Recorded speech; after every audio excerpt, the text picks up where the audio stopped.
And let's get into the stream. Hi, everybody. Okay, so I am just in the middle of finishing up my cleaning today. I have, when you get in that process, you're reorganizing your mind. And in the process of doing so, you just start reorganizing everything, including your space. Well, that's what I've been doing. So that's it, whole house cleaning. And I got to check that. I got a big list over there, and I'm checking things off it as I go. But yeah, the sundry nonsensical who cares stuff in the day-to-day life of an artist type. Okay. All right, today's page. What we got, Dee Dee here? How you doing, Dee Dee? Man card. It's important to explain things to people, and I thought it necessary to explain the necessitation of the man card. They could fold it up and put it in their pocket. I should print these out on cards. I really should. Not like, I'm going to show you cards today. Speaking of cards, I'll get to that in a second. Today's page was suggested by Cat and Paste. So thank you very much for that, Cat and Paste. And, well, why don't I switch cameras to the overhead setup? This is the original pages that I did for the original images. It's pencil, pardon me, white, I think it's just a Posca, and black Fudenosuke pen. I think that's it. Oh no, and there's a gray, I don't know what brand. I still don't. Anyways, so the one-page man card. So I tried to draw a whole bunch of manly man, machos. So we're going to put it on the shelf. This is, just for those that might have some interest in this, this is since the start of the year, this is the size of the stack of just 8.5 by 11 cardstock drawings. And I've got just as much of the 11 by 17 comic pages. So, something turned off. I don't know what that was about. Anyways, I hope you're still here.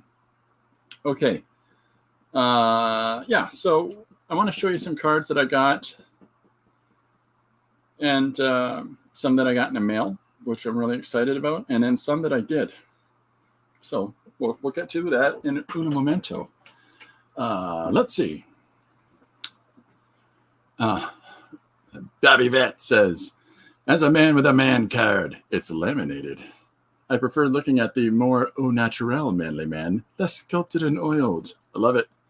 Au naturel manly man. That's called the physique that the rest of us have.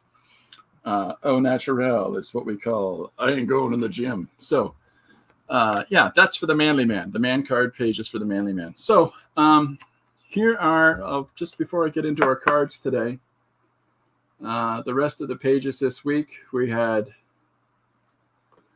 Sundays was the Slothtastic Park. This is a suggestion from C. Reamer about Jurassic Park, but with sloths. This is the big city streets of Toronto.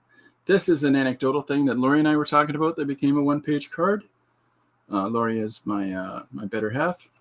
And then I'm a driver. I'll take you where you need to go. That is 3 words, 3 prompts.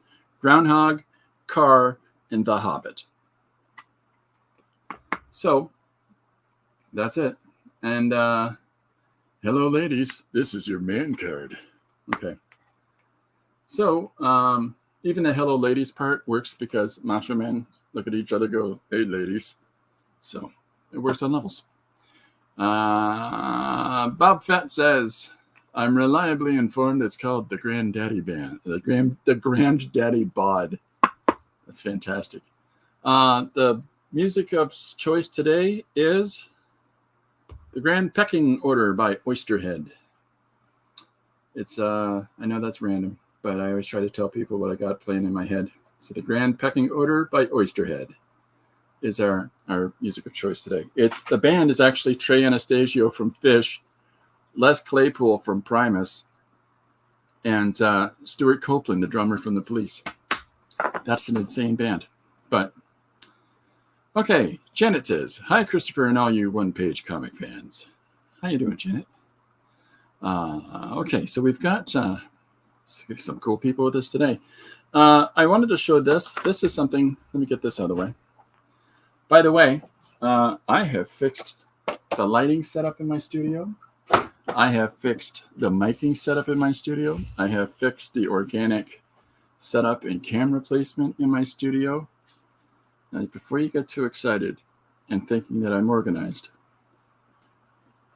well, I am. This is as organized as I've ever been. So it's incredible when you start taking stock of everything in the world, you know, in the process, because in the process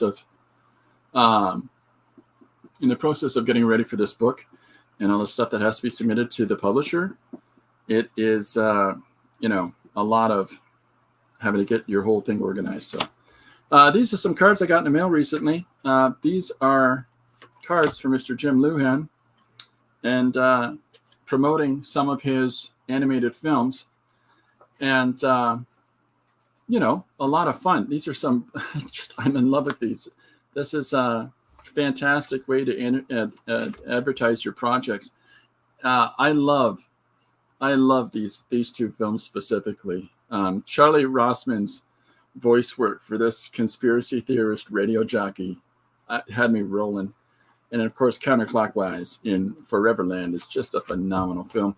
And then, of course, Revengeance by Bill Plimpton and Jim Luhan. So this is what I watched this morning while working away in the house. So this was exciting. Thank you very much for those, Jim, and for the films. We're really excited. These are the cards that I had printed in order to try to, you know, promote what the heck this goofball's doing. And, you know, there's the It's a Robot card. And here's our stream of conceitedness, right? For the modern enthusiast on the move. And that's a picture of me falling on my own face. So, okay. So that's the jazz. I wanted to show those because I'm so pleased and honored to have received those. Okay. What do we got? Oh, awesome cards. Christopher. Thank you, Dee Dee. Hey, Barbara Chicken. Pot Pie Society has joined us. Hello, hello, hello. Holy. It's backwards. That's backwards, Barbara. Robert says, I have Thunderstruck on loop. That says, explains so much, he says. Yeah. Explains why you're always going, na, na, na, na, na, na, na, at people. I thought it was just a carryover from your youth. Janet, thank you. Yeah, the cards is a really great way to promote your projects when you're in certain settings. But if you have a table of books, I'll tell you this right now. If you have a table of books and you have free giveaway cards, guess what's disappearing off your table rather than selling books? So if you have those cards to include with the sale of books, that's one thing. But the moment you put them on the table, changes the whole dynamic of your game. All right. So, yeah, so I've got everything set up now. This is an 11 by 17 clipboard that I have with paper on it. This is the 8.5 by 11 sitting on top of it. I've got the book. Let's get the book. Where did I put the book? This is the book. The book. You know, this is here's a fun picture.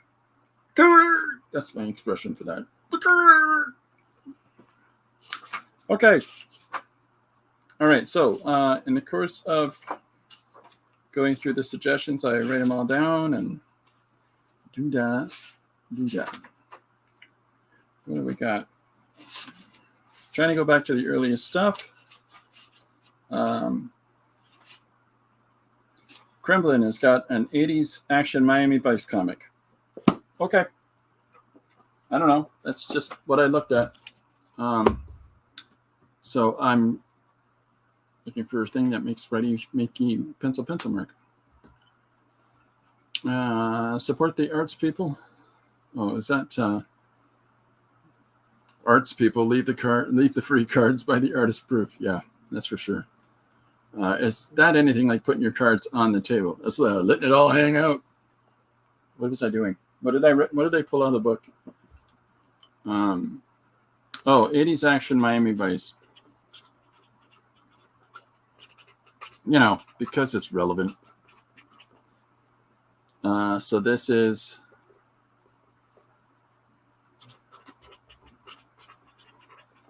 the Kremlin suggested this one. So as I usually say, there's no idea that, that idea is dumb. I'm not going to tell them that. Come on. Anything counts. It all counts. Let it all hang out, folks. Any of those suggestions that I get, I try to take on. So, in the course of that, you're hard pressed to say something silly.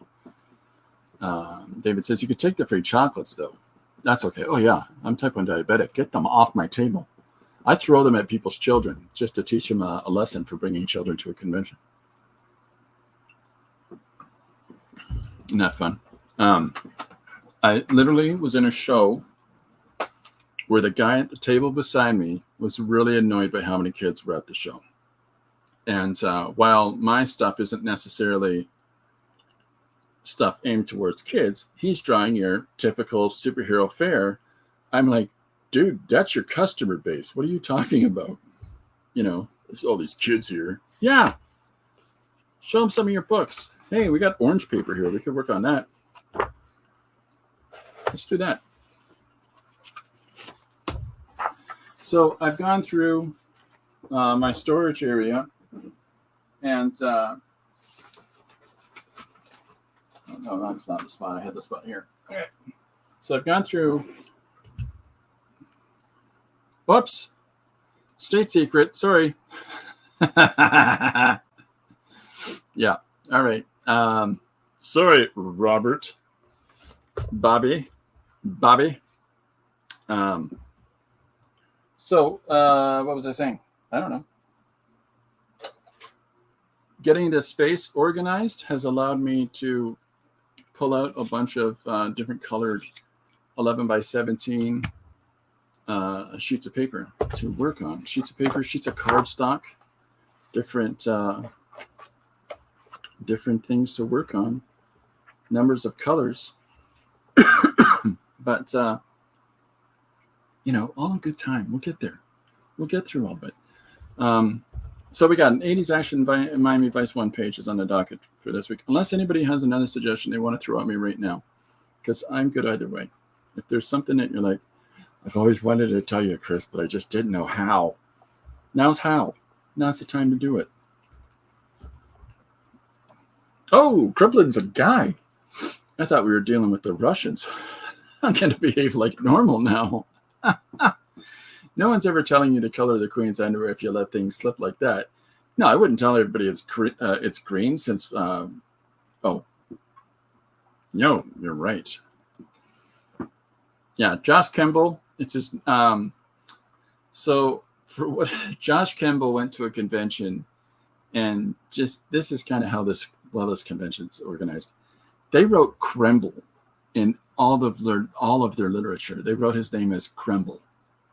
And so he even was introduced to come on to do a talk as Kremble, which is really, kind of disappointing. But at the same time, because of Josh's gigantic heart, he takes it all in stride, right? Which is a real gift. But the fact they called him Kremble.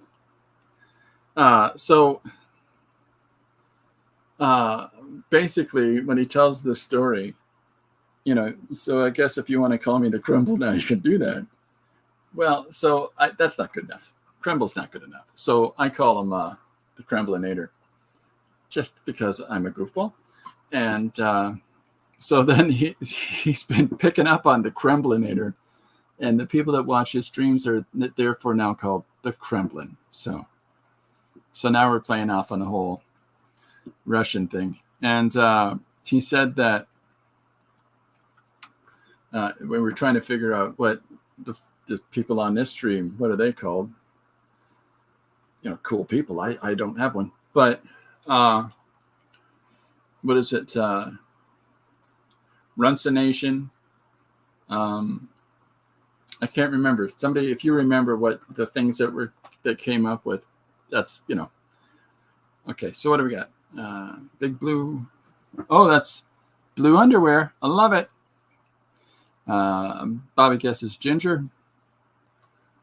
You guys are fun. I like bantering here. Who's the big fellow that babbles on, though? It's me, King Charles. Bow before me. All right, so I guess I'm doing the Miami Vice comic. What do we got? I've been wondering that myself, Robert. Where's the look at Janet? I love your picture, Janet. That is a good look. That's good. That's a good look. And what's this guy? He's got you got a bowl in your head? What is that? You're a giant bee. Anyways, I'm not sure if you saw that I wrote in your chat on Tuesday. Klimp's Lady with a Fan sold at auction for $108.4 million. That's ridiculous. Hey, speaking of the devil, there's Mr. Jim Luhan. Jim, I was showing people your cards for your films. I was showing them the cards you sent me and how cool those are. So, and then I showed some of my cards. It's a robot. It's a robot. All right. Let's spice this sucker up. Jim Luan, for those that don't know, usually asks the question of the day. So brace yourself. Because he's, I think we've counted at least 767 of them. It's a lot. You know what I mean? Like that's, I stopped counting once I got past 12. You only have so many fingers and toes. Okay. How am I going to do this? This is a weird paper to draw on. Okay. Well, I'm going to use it all up. Okay, I just drew in graphite, so I can't just do that again. What? Some kind of weirdo? Let's see how you work. It's a Sharpie pen.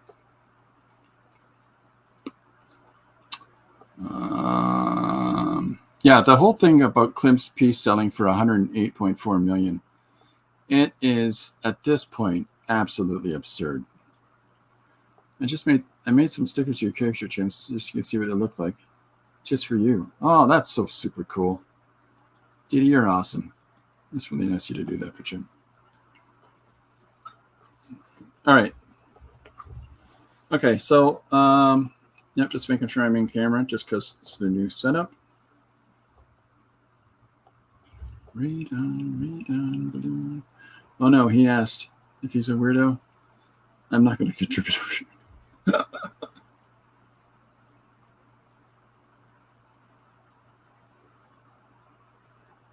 You're just figuring it out. I'm a weirdo now. Boy, are you in trouble.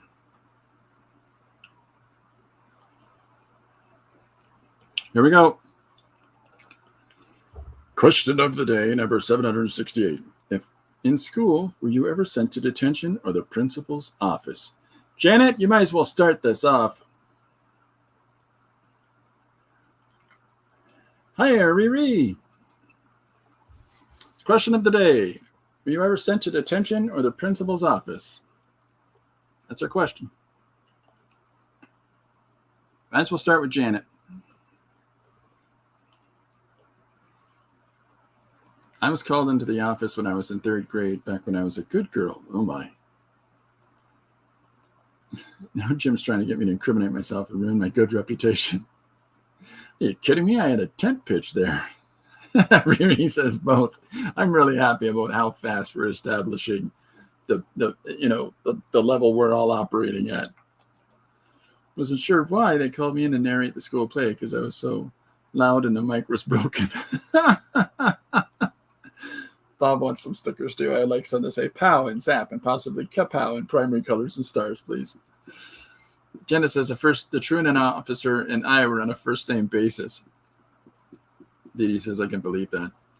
I was an angel and was never sent to the principal's office except for to do good things for my class because I was a good young man and I never lied. And I'm having a hard time buying this myself. I come from a civilized country. We had a headmaster. Yeah, we know all about the civilized country that has headmasters. I don't think Riri believes me. Yeah, Hawksworth. Singer Barbara. My mother actually told Jerry Davis, the truant office, that you couldn't call her ever again when I was at school. I was his problem. Oh my gosh. You guys are great. All right, I gotta get cracking here. Okay. So yeah, that's a good question, Jim. I noticed that you didn't answer yourself. I think we all just wait for Jim's response at this point.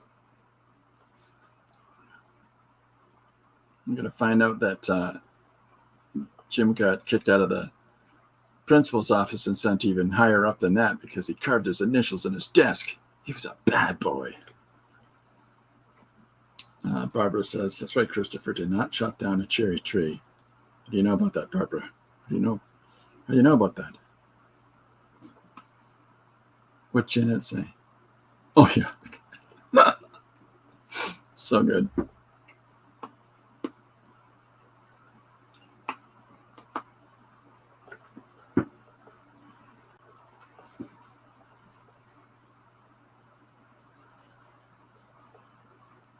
So as per usual, I'm trying a different approach than I did yesterday. I'm always trying to just sort of change it up and, come at the images a slightly different way than the day before so that it forces me to step outside of that routine, right? Jerry Davis was sleeping with a home EC teacher. I saw them at Village Inn. We got along pretty good after that. That's called bribery. We really did, hand on heart, have a deputy head called Mr. B.J. Love, and everyone liked and respected him so much I never heard one joke. Is that right? There's a chiropractor in London called Dr. B.J. Hardick. Do with that as you will. Why wouldn't you just call yourself Brian? That's all I'm saying.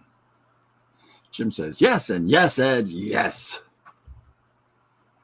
You did it all. He did it all. Jim got called into the truant office so much, he thought it was his desk.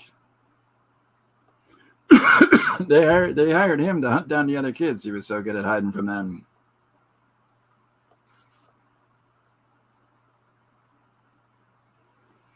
He's got a tattoo on the back of his neck that says, born to truant. Jim says, but I was never disrespectful. I would have pinned the rotten apple in your school, Robert. I would have made the jokes, I promise. When I saw this chiropractor, it was the dad, and Dr.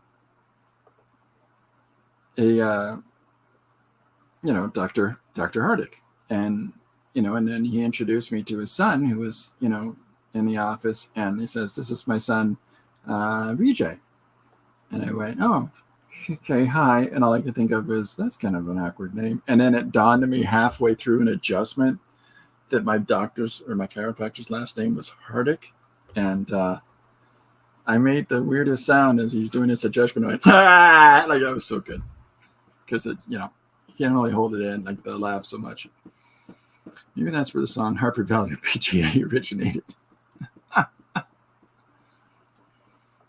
Kramer on Seinfeld got the proctologist license plate for ass man. With bad apple don't spoil. You guys are all on fire today. So starting off with Don Johnson. Why? Because he's a beefcake. That's why. Janet says she can't sing. I don't think that's true. I think she's going to sing a lot in her next Pictionary event. I had a lot of fun on that. If you get a chance, keep an eye out for when Janet does Pictionary.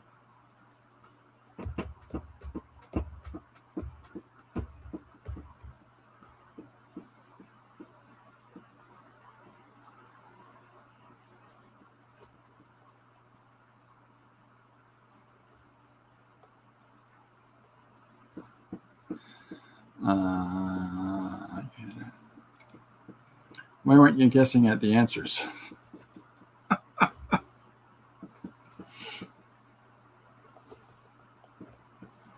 I was a super nerd, so I don't think anybody's too incredibly surprised by that.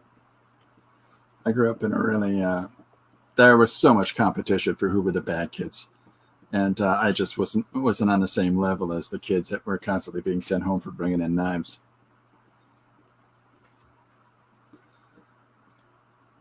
Funniest thing I've ever seen, my friend called our 6th grade teacher by his first name, Steve. He was immediately murdered by the teacher in front of us all.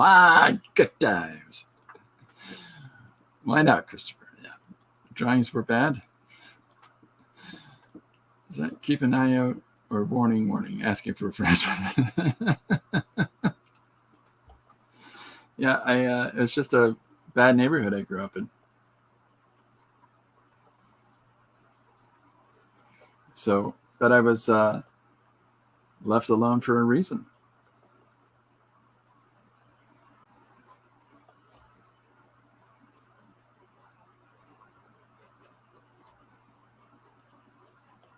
You want to see it? It's this. It's not why.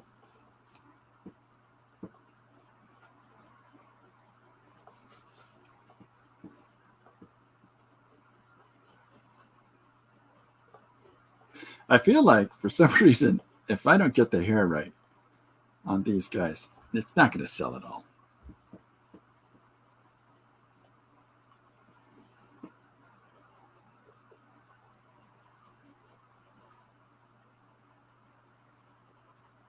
I was also really good for figuring out stuff for the other kids, but not actually doing the bad things myself, but I could figure out how they could get about doing it. Didi says I was tall. I was not. I didn't. I only hit puberty at 16. So when I was in grade 9, I was 5'6", 5'8", something like that. And because my hair, as I've gotten older, has got more dull, because I was a platinum blonde when I was a kid, and so I'm still to this day not sure if my grade 9 principal that signed my yearbook thought I was a girl or was just being a smart aleck. But he signed my school yearbook to a lovely young lady. And it's not like there was a girl beside me. We were both getting him to get signed. No. It's me and my pal Sean. Yeah. Jenna says, I think our neighborhood turned out bad when we moved in. Never could figure that out.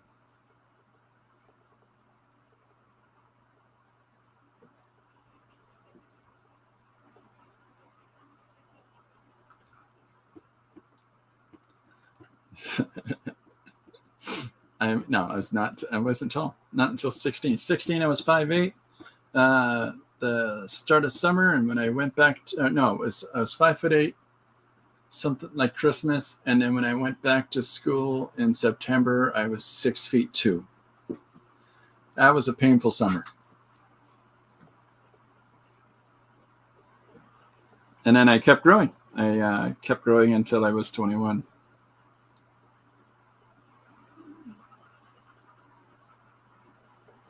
Made up for lost time. Somebody in my household had to be able to change the light bulbs. That was a heck of a slam. That I still to this day don't know if that principal was being serious or not. So was that Mr. Robinson's neighborhood? Who is it? That's how I answer my door still.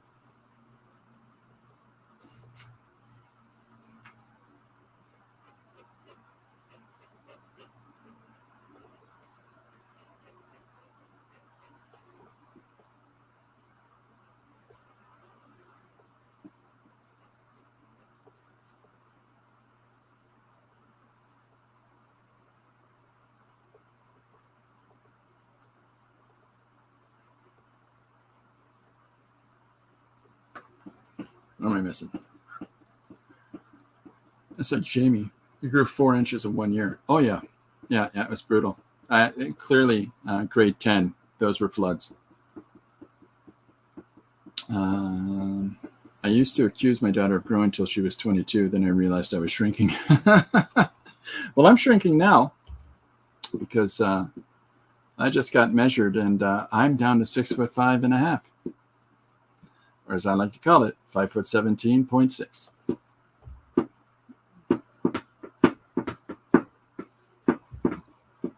So I hope that there's enough of a remarked difference for people in the lighting, because I worked hard on that this morning.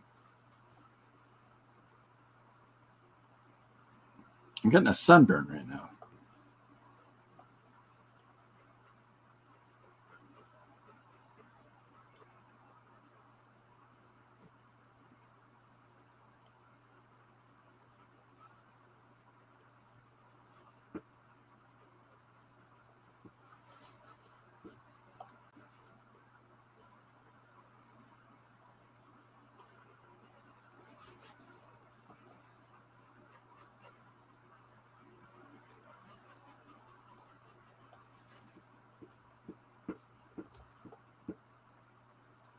The picture is good for sure. Oh, well, thanks, Janet.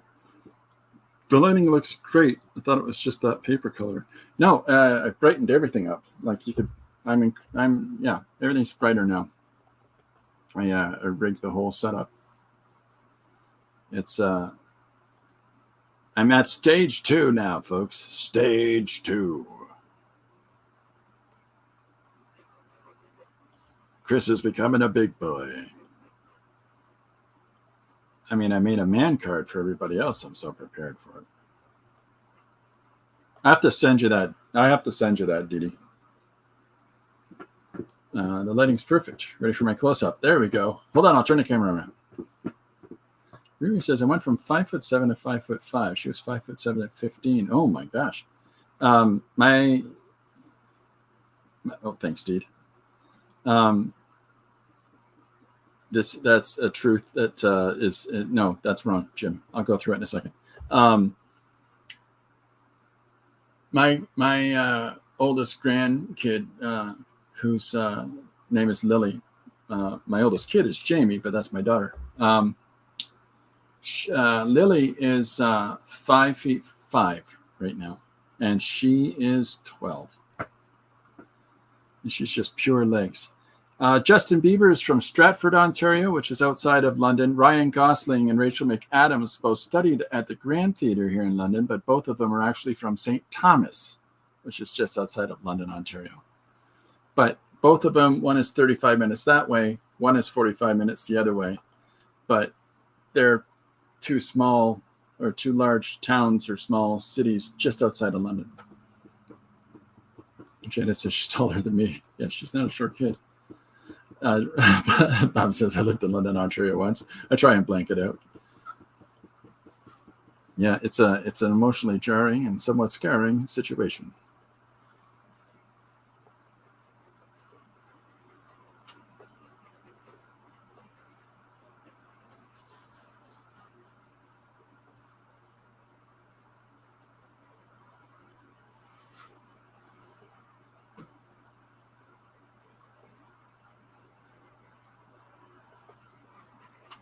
So I was in grade school, and we were having a dance, and an end of the year dance, and so we all went and got our outfits for graduating up. I think it was junior high or junior elementary to like senior elementary, and everybody was dressing like Miami Vice.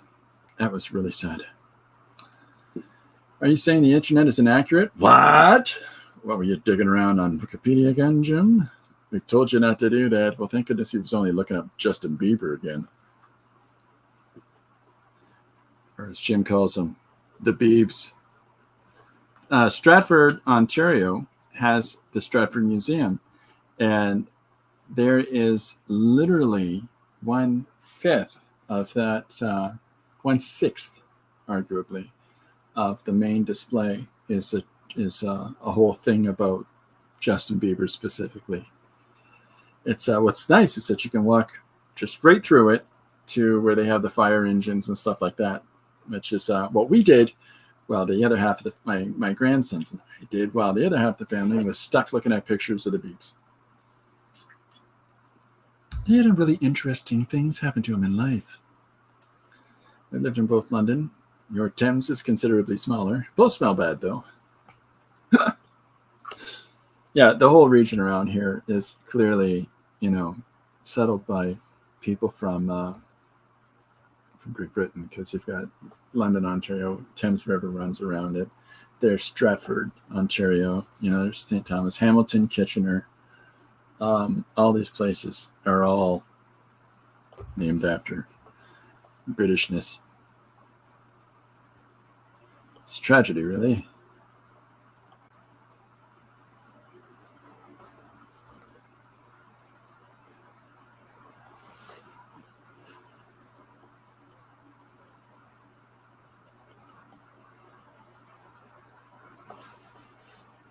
We celebrate the wrong things in this area. There's a guy that there's so much stuff named after, this guy named Colonel Talbot. He was a land surveyor, and he managed to get himself so much power that he started trying to build ports in small towns and name them all after himself. So back to Miami Vice. Is Don Johnson related to Don Juan, or is Al Pacino related to Cappuccino?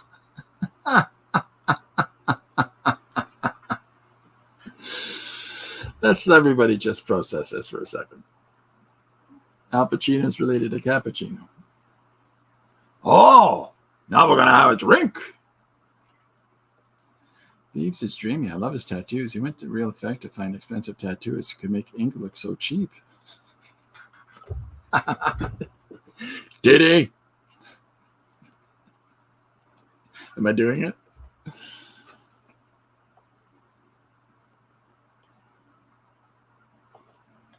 Come on. Candace says, I'm so much smarter for being here today. Just don't hold out on that, Dan. Don't bank on that.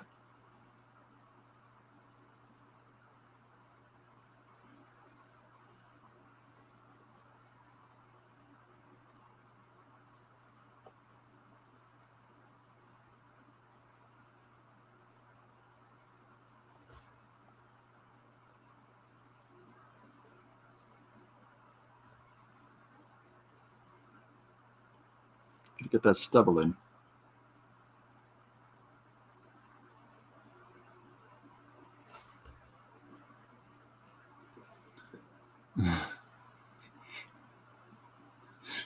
Which is the one page? Jim, what did I miss?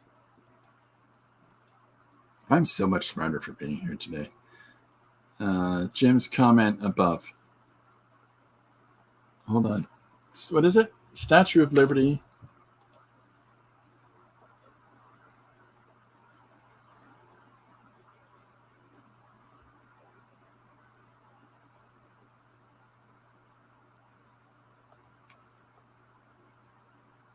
By the great-grandfather.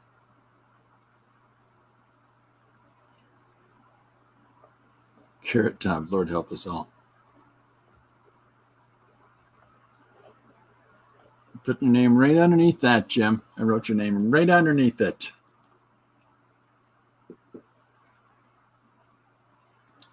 Yep, done. And it'll go in the book. Can hardly wait to see his version of Carrot Top. You know it's going to be wrong. Thumbs up for Christopher. Thumbs down. Where's the book?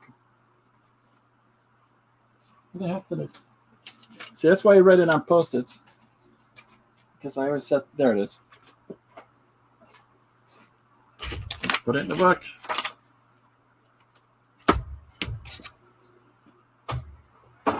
Eventually, I copy the Post-its into the book.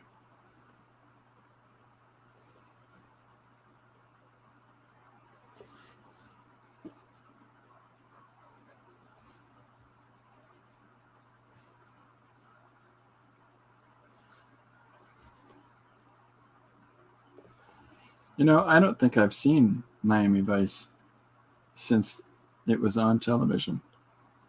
So I'm going to have to try to figure out what it was even about.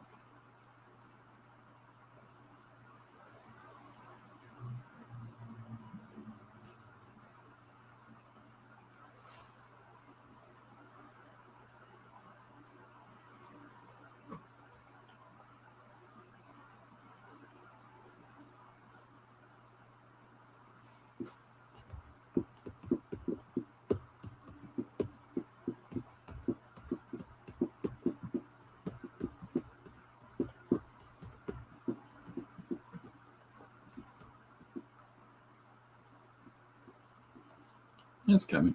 What am I doing? Head full of carrots, Janet.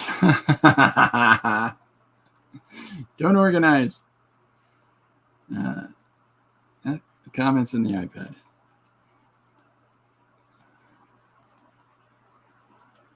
Carrot Top is great, but his rival Carrot Bottom was really kind of offensive, if you ask me. Literally the only thing I remember about Carrot Top is twofold. One, he had a toilet seat that he had literally like screwed something else to make like I think it was mirrors for backing up, and literally pulls this prop out of a box on in this comedy bit he did on some talk show. But I have no idea what the context of that joke was. And then the other thing I remember about Carrot Top is that he is gradually swelling. That's how I describe it, swelling.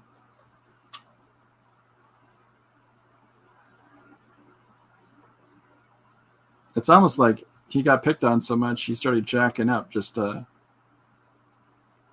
with the muscles, just so that he can make people be a little more reticent to pick on him.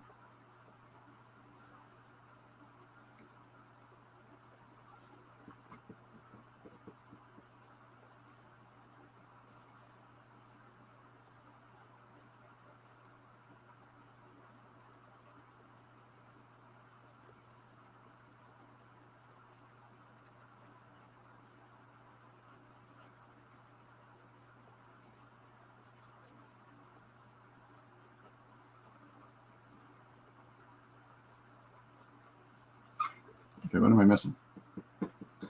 I like Gallagher. You know, when Gallagher died, his brother took over as the new Gallagher, doing the same shtick as the old Gallagher. And then somebody else has now bought the franchise of Gallagher's bits and routine, and somebody else smashes the watermelons now. It's the weirdest thing. What was Miami Vice about, and why? It was sex, drugs, and rock and roll, of course. I love rock and roll. Should put another dime in that jukebox, baby. Barbie, you can make a tune out of anything. I didn't know about the brother. Yeah, Gallagher, and then Gallagher's brother, and then now it's some other guy.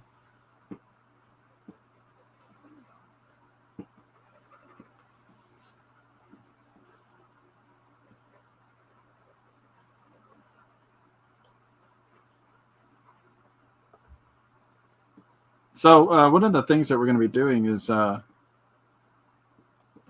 starting to post, hey, cool books on the Patreon. We started setting that up last night to do a little thing about books that I think are cool. I just thought we'd add in that little bit of fun.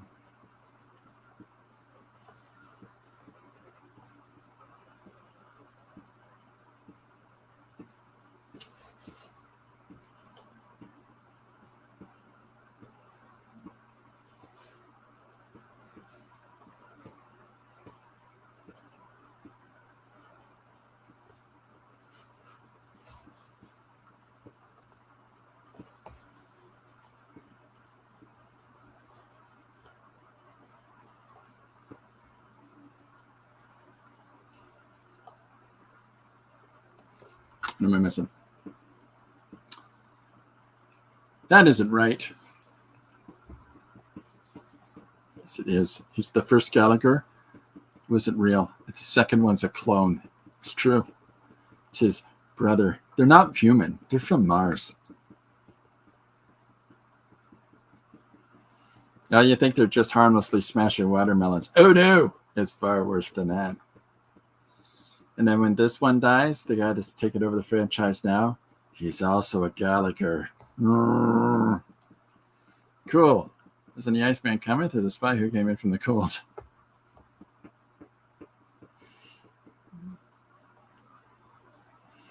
That's right. Yeah, that's it. The Gallaghers are frozen cavemans. Yeah, and that's how they used to eat their food back in caveman days. They'd smash it with the mallet. Yeah, that's true. I learned that at archaeology school.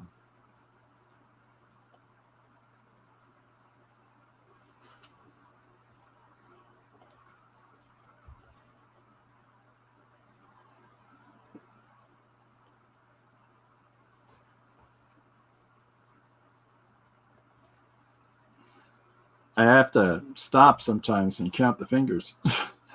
How many fingers does this guy's hand have?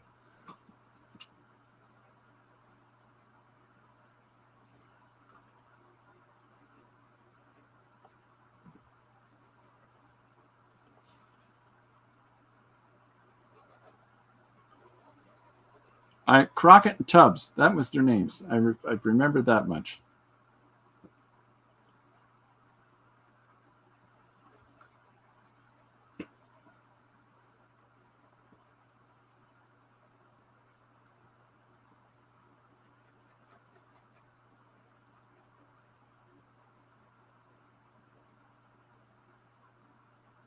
You know, Miami Vice for the kids. They all love Miami Vice these days. Actually, I wouldn't be surprised if trendy hipsters liked Miami Vice. They like everything that's too old for them. The thumb's on the wrong hand. Oh, no, that's fine. The thumb's coming up. Hold on. Hold your horses. Here's the thumb. Are you looking at the hand?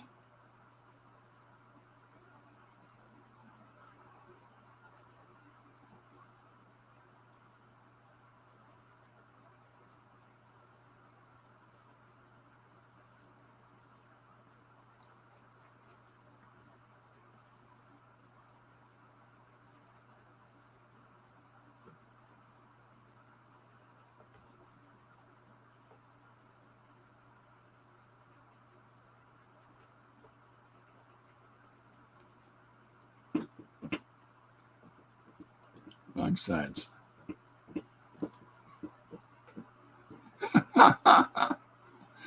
Who's remembers Starsky and Hutch, the TV show? Come on now. Classic. Jenny wouldn't notice. Everybody remembers. Starsky. Chips. That was on too at the same time. My brother-in-law had a Chips big wheel. California Highway Interstate Patrol Service. I kept waiting for him to eat chips on the show. Yeah, I didn't quite get it.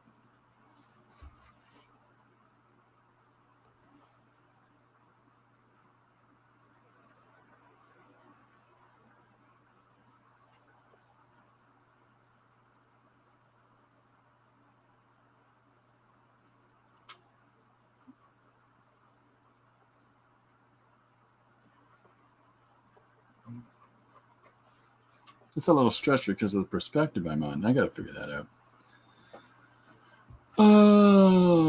Not your drawing, Christopher.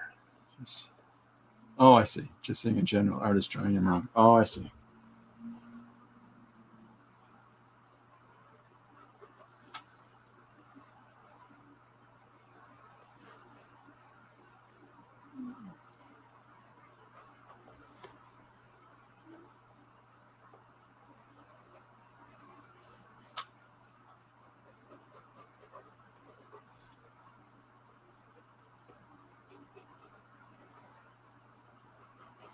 I still wear shirts like this.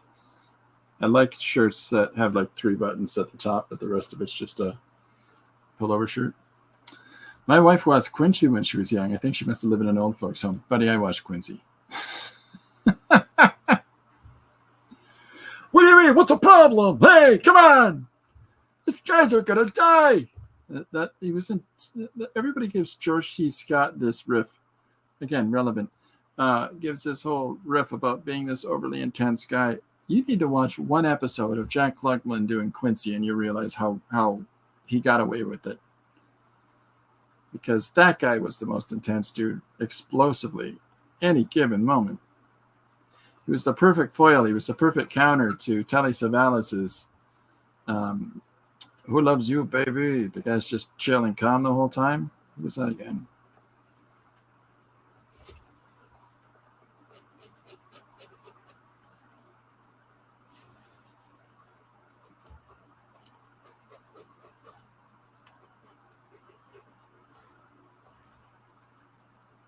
Oh, you know what I'm missing? I need to get the hair.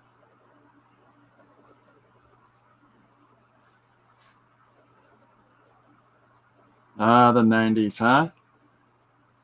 Business at the front, party in the back. I think Christopher needs to do a Hawaii 5-0. I need to see him say, book 'em, Dano. CHIPS is a pronunciation of the acronym CH. This time, this is not a lie. Wasn't it California Highway and Highway Interstate Patrol? Or is it just Highway Patrol? I thought it was Interstate. He'll say it, Barbara. No, I won't. Too late. Barney Miller. Huh? Barney Miller. Now there's a show.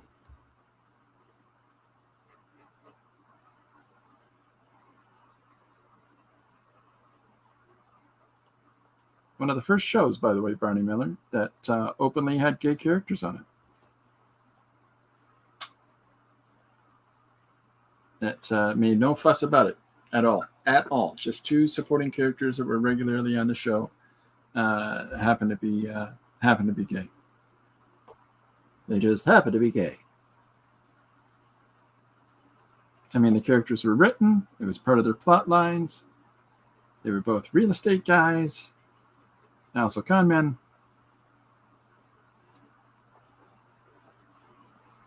At one point, they got mugged. It was. Also, the only show I know that had a character named Fish.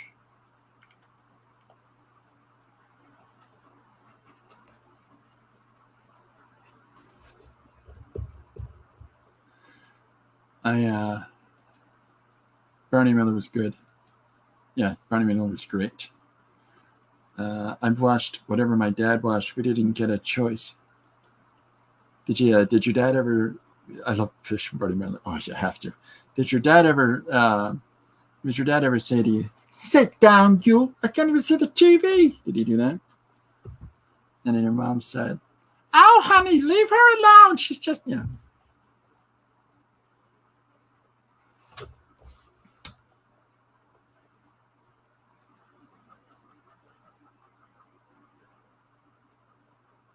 Now, it takes a few drinks. But I have duet both parts of the Archie Bunker opening. Oh, my gosh. And they had to change the channels, Janet. Oh, yeah, every parent made their kid get up and do it. California Highway Patrol. Trust me, I know I got a ticket. It was in a Bad boys. Oh, no. My dad would call me out of the bedroom to turn the channel or change the volume. Oh, no. I'm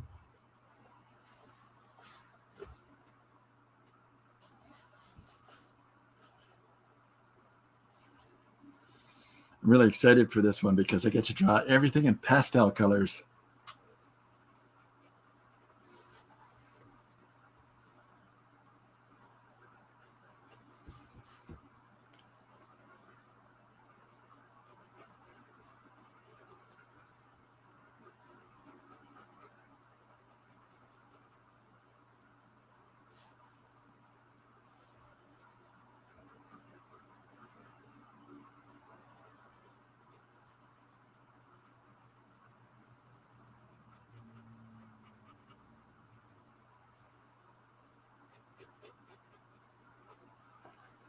All right, let's have some fun with this for a second.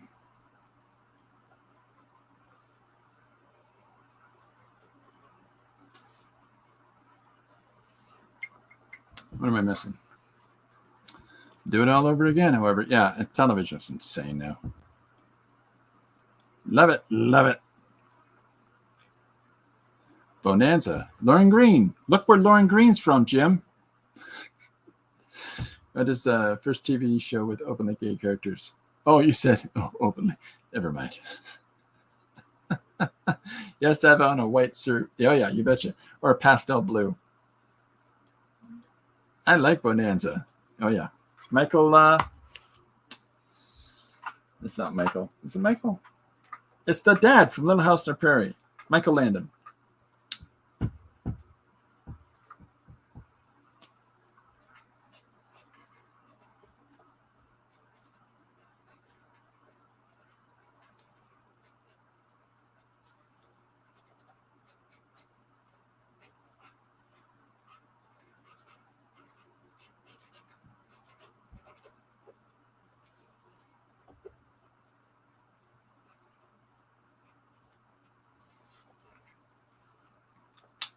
Animal Man for civil plate.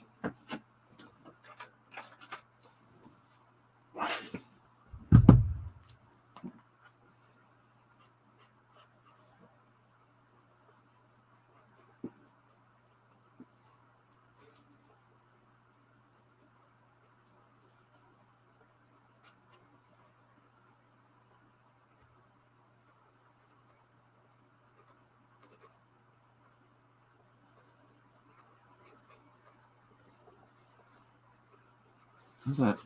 That's really opaque in the camera, but it's really, really light here. Michael Landon, yep. The current, in case you didn't know, the current rates for the Four Horsemen, the cart rights. Oh my God. That scene at the beginning, yeah.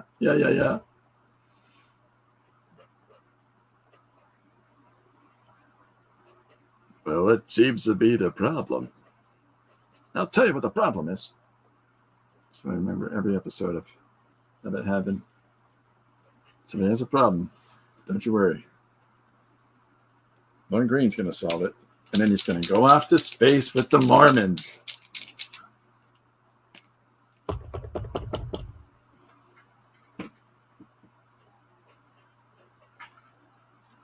Oh.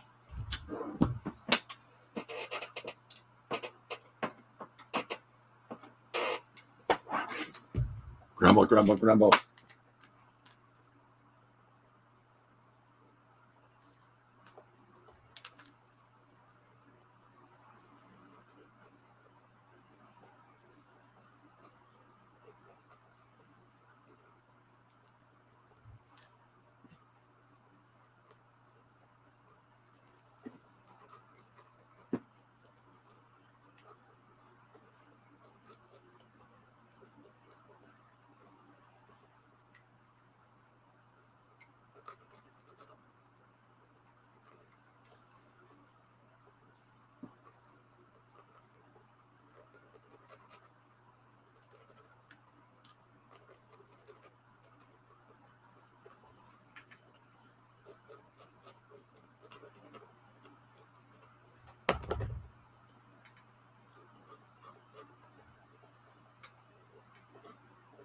What am I missing?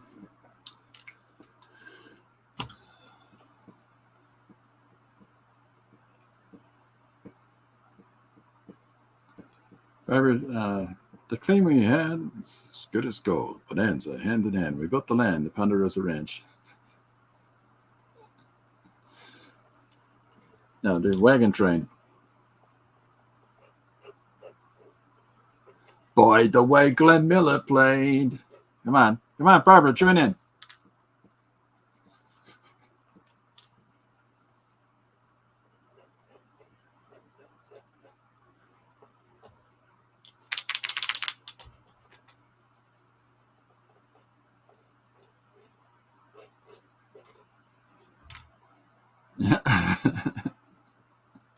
Not shaming your game, Barbara. I loved Gene Stapleton. Songs of the hit parade. Guys like us, we had it made. Now, how many of you at home just went, and you do who you want? I think I just broke my microphone.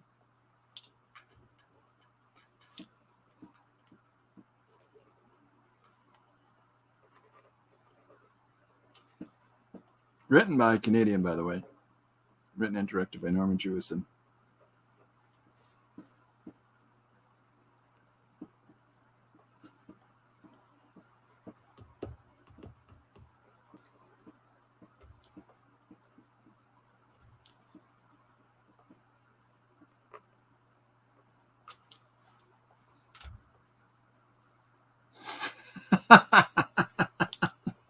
You don't sound like that.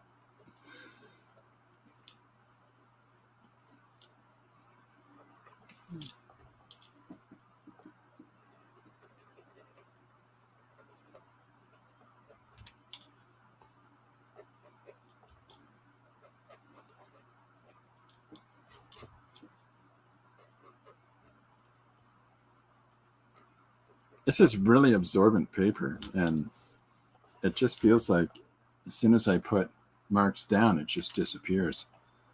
That sounds familiar. Was Lauren Green on a space show? No. What are you talking about, Jim? That was a documentary. I'm pretty sure that's the origin of mankind.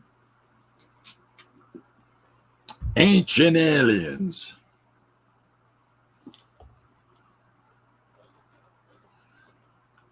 All I remember is that one kid had a monkey teddy bear dog, and there was a robot, and the monkey died.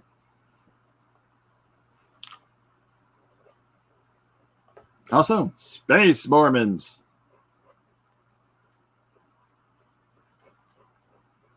We have all of the Dick Van Dyke Show. We like the Dick Van Dyke Show. Can anybody remember who came out of the Dick Van Dyke Show? Who was whose career started there?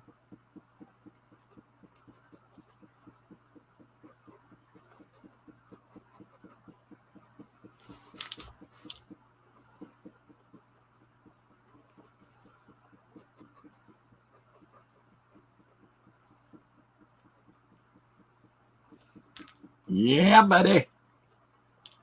Good one.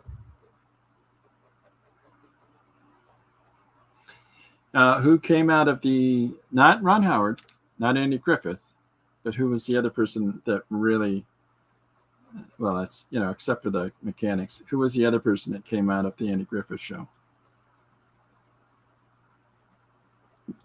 Extra points if you guess the answer the way I would guess the answer. Hey, it's Carrie Hodges joining us at the same time as Barbara's leaving us. Have a great day, Barbara. Thanks for coming and hanging out. Don't forget to make one-page sessions if you get any crazy ideas.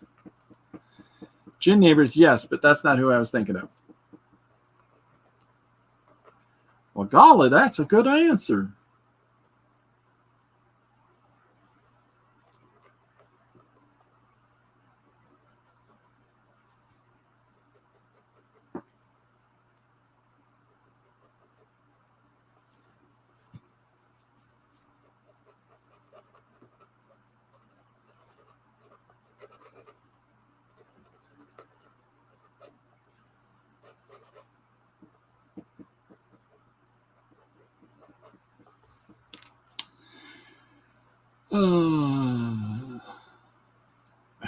Breaking news, Taco Bell has just announced they are bringing back the volcano menu. Lock your doors, keep your children safe. I'm pretty sure I misspelled his name, though. Yeah, you did pretty good. And Gary, just let me know. Don Knotts, you answered it wrong. They're supposed to say Mr. Furley.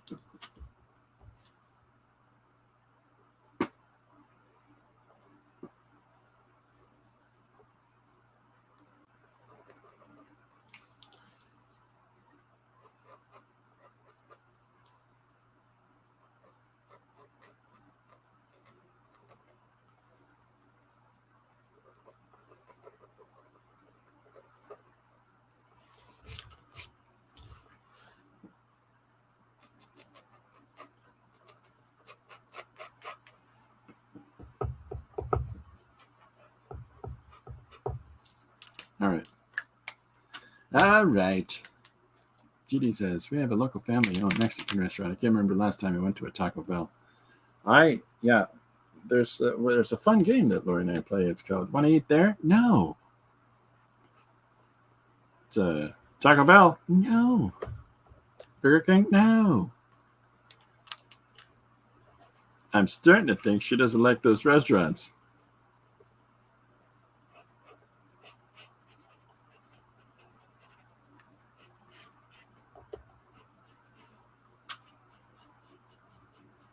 There is no strength to this paper.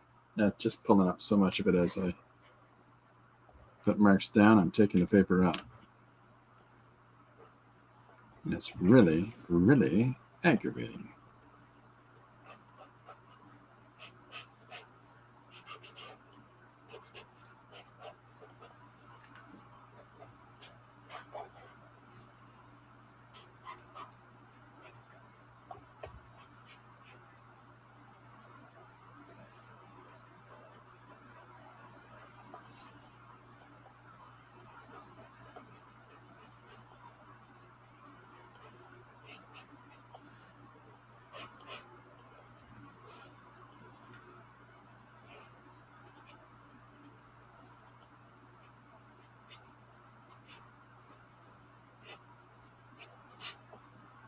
Yeah, it's horrible.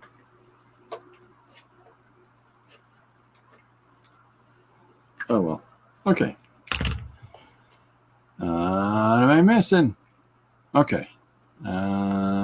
Janet says, here you go, Christopher. Who is the drunk? Oh, that was... it wasn't Slim Pickens.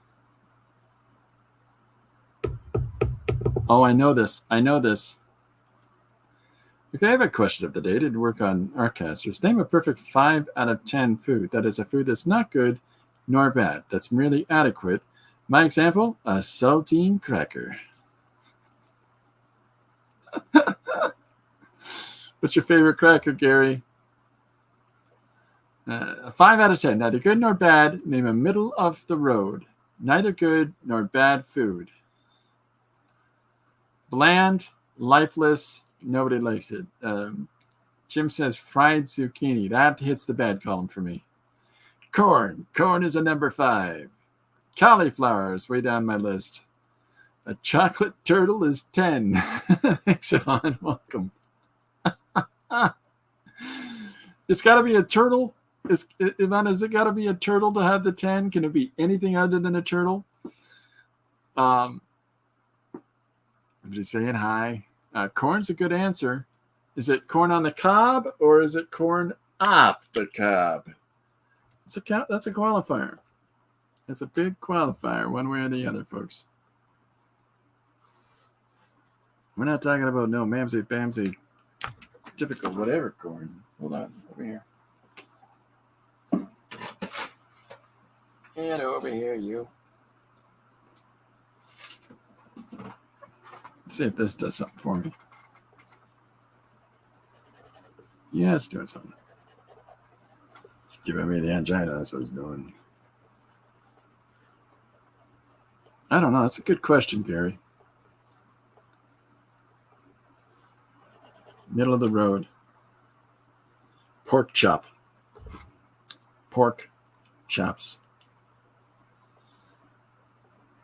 It's a middle of the road meat. Pork chop.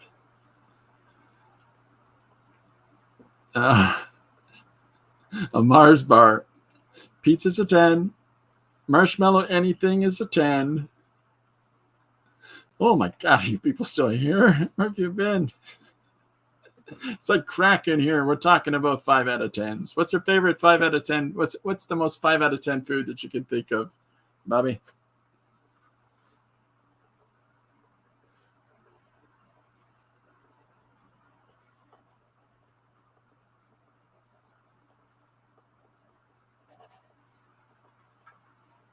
I'm gonna mess you up, string.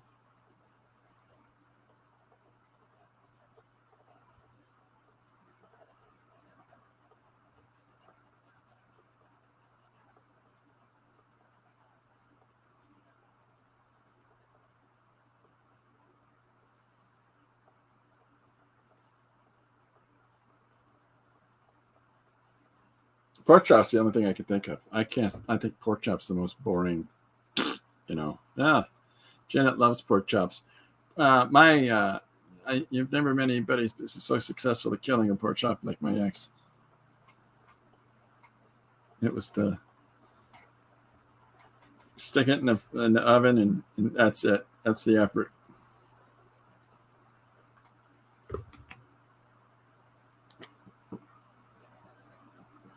Scarred by it. I was scarred by it.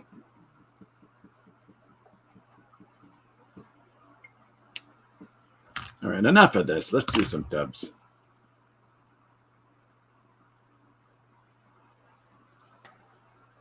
First, I'm going to draw the shoulder pads.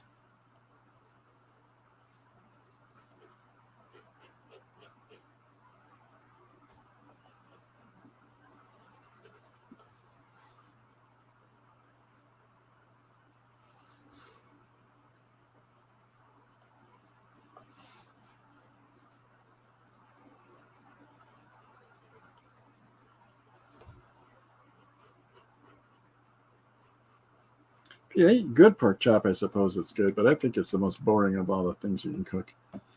What's a 5.0, Jim Luan? Well, that goes too far for me, Janet. When you're done frying the pork chops, dip some buttered white bread in the grease. Good heavens. What am I missing here? Janet, Didi both like fried pork chops. Never had fried pork chops. 1, liver. 10, Tommy's chili cheese fries. That's your scale. Loaded baked potatoes. Great to start a chore to finish. I don't think I've ever had a good pork chop. We have clearly not been enjoying the kind of pork chops that Didi and Janet make. And when you're done frying the pork chops, dip some butter white grease. Pork chops suck big time. Oven pork chops, yeah, they're the worst. They're the worst. They're just there's no love in that. Goes too far for me. Boring would be boiled chicken. Boiled chicken. You need to try it, Didi. You'll love me forever. Piece of bread, 5.0. Fried zucchini, but also a Chick-fil-A. Yes, I said that. An untoasted strawberry Pop-Tart. These are some great ones. Where are we at? Chick-fil-A is super overrated. I've never had Chick-fil-A. Liver's a negative 1,000. I don't know. If I don't mind liver, but you're right. It's kind of a 0.5. Go to the corner, Gary. Pop-Tarts. Piece of bread is a good 5. Love me some Chick-fil-A. That depends. I'm going to debate this. Regular store-bought bread, yes. But freshly baked bread at an actual bakery, forget it.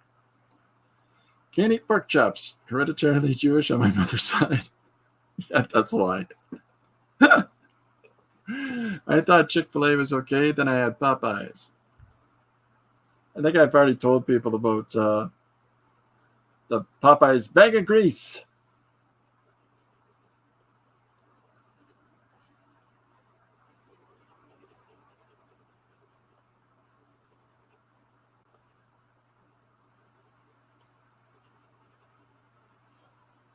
All right.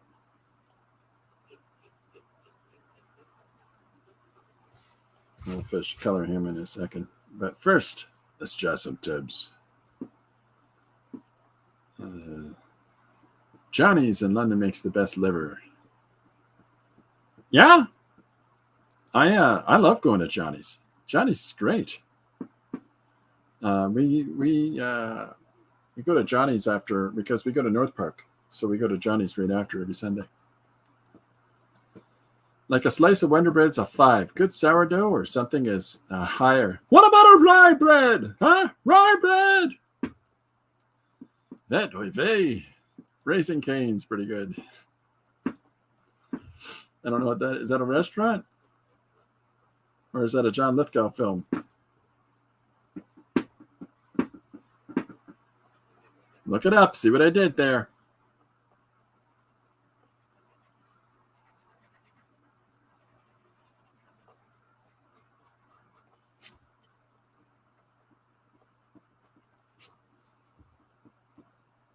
I know it's another chicken place, Gary says. Pumpernickel bread. That's the best bread. See, now we're into the whole statistical rating of bread system. Huh? Whole wheat or white? Let's do this. Wonder Bread can sit on the shelf for years and never mold. Don't eat it. That's a scary, scary, scary prospect. Oh my gosh. Is that true?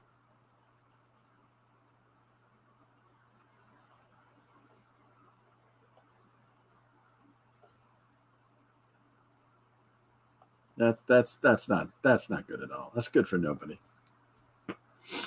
Rye bread with Montreal smoked meat is the best ever. Have to look into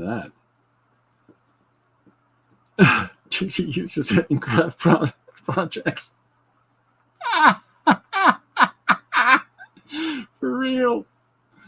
Oh my God. Those are gross projects. Anyways, they told me it would make me grow big and strong.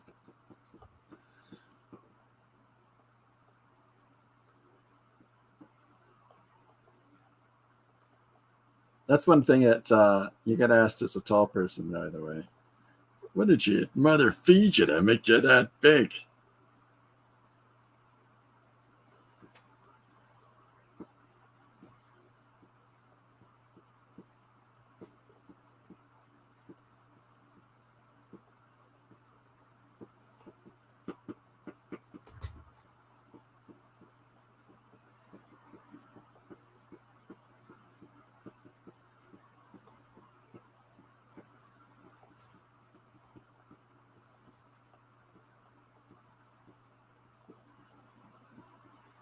Drawing tubs now.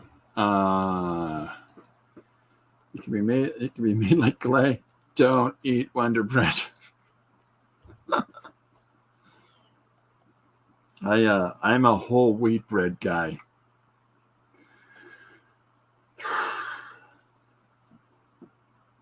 I'm told I like it.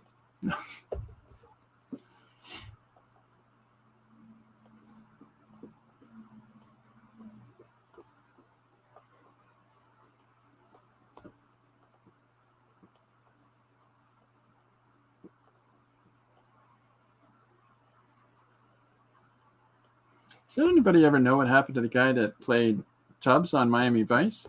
What does that guy do now? Don Johnson's still around. The other two principal actors continued on, but what happened to that guy's career? Or did he get into some trouble like so many people did back then?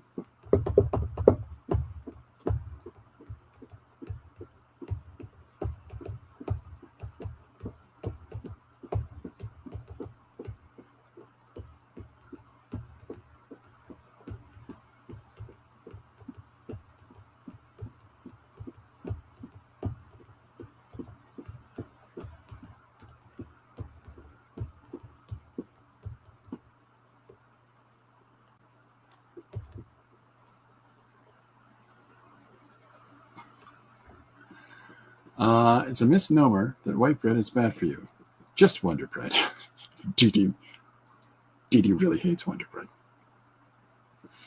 Put garlic on any bread, except for Wonder Bread, and it's good. Well, there is that. Wait a minute. Except for Wonder Bread, Dee Dee. Except for Wonder Bread.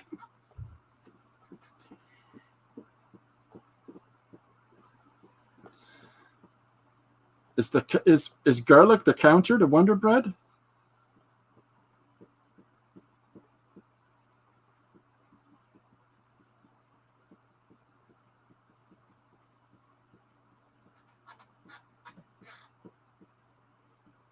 What time are we at? An hour 20 already. Wow. Enough butter and garlic will make anything good. Philip Michael Thomas used to sing. Oh, thanks, Bob. Just not that well. Janet and Gary get each other. Doesn't garlic kill vampires? Mm-hmm. And Wonder Bread. So I've been told.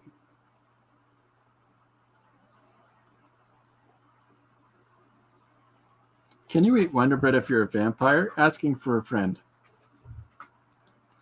Because Wonder Bread doesn't break down. It will literally sit in its shelf for years.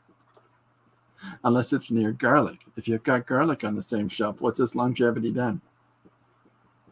I think we need to look more into this whole vampire food thing.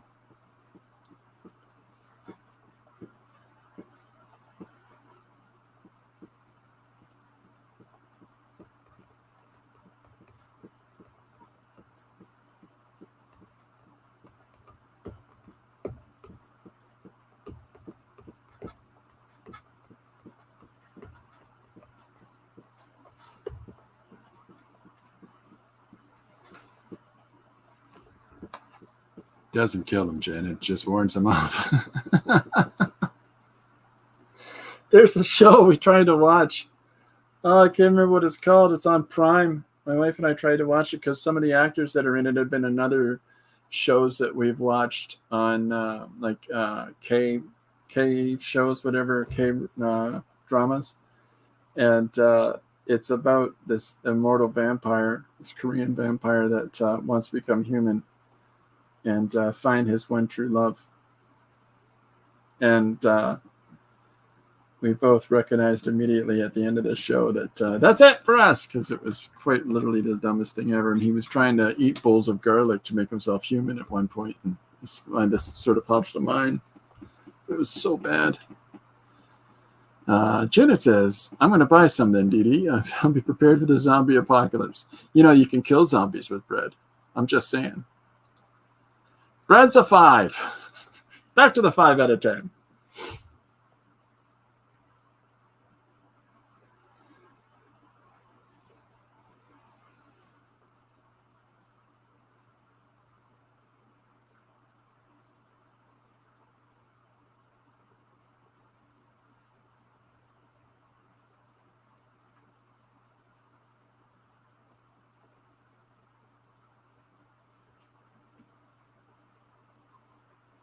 Did you know that the guy in Ferris Bueller is the same name as the head of the Scooby-Doo gang? I'm just saying. There's a random fact for you. What do aliens eat? Jen is now running over to Walmart, her favorite place in the whole world, to buy as much Wonder Bread as she can. Don't forget to push and shove.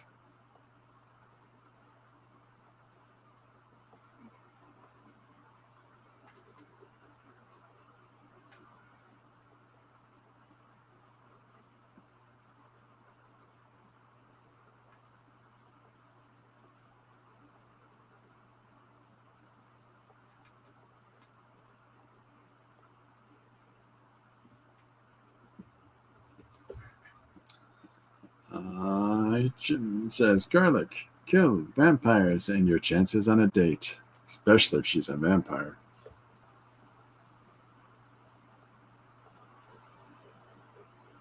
You really want to test out how strong a woman is? You make her garlic sandwiches on Wonder Bread.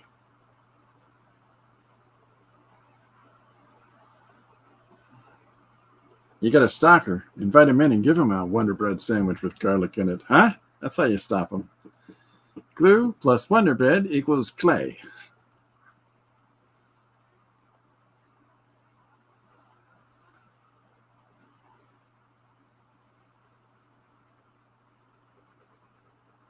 What other facts and figures have I got that nobody really wants? We have moved the Earth's axis 5/8 of a centimeter from underwater drilling. I don't know. I've got all kinds of dumb information. You guys are making me hungry. All right. Well, if that's the case, it's time to talk about plums. The big test is an ion-ion sandwich. Keep an eye on that one. I'm sorry. I apologize. That was a terrible joke. I'm going to apologize on behalf of myself and my entire ancestry. I don't know where they went wrong that they produced me. I don't know. Just forgive me, everyone. Just forgive me.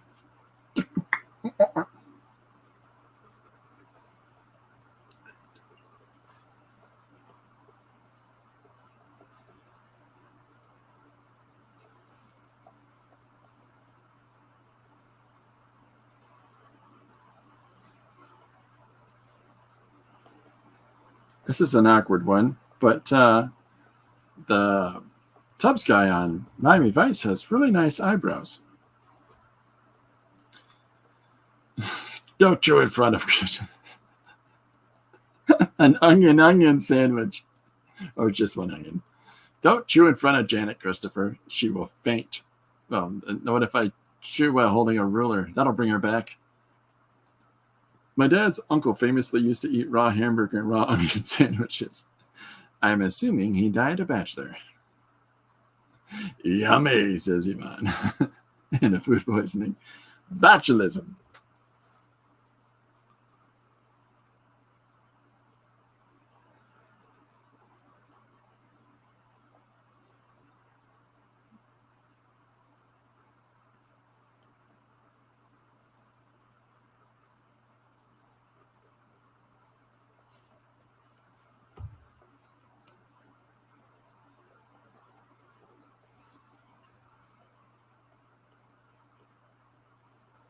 am I missing? Mad cow disease.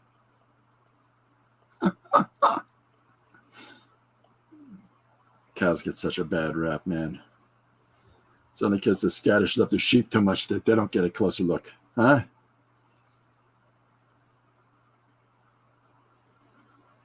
You watch the next major disease that we call stupid lamb disease.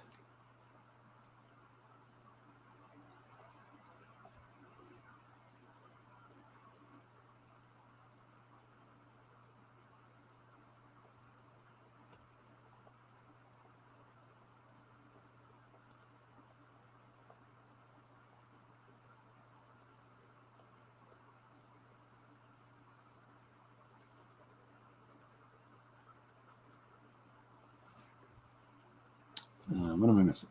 Oh, I'm caught up. That's good for me. I'm really caught up with everybody.